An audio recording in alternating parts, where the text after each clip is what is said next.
Right, so that's as far as we're going to get today. We've got the two gear sets out.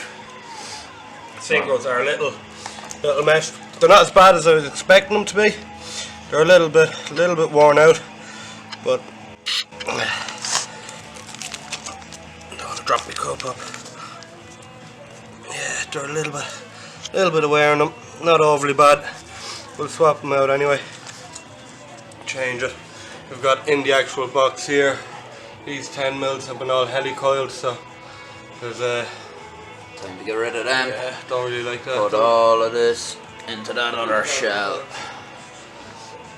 Yeah, and this one has the LSD in it, so we'll change this diff into it, change the whole lot into it, change the synchros and send it. See how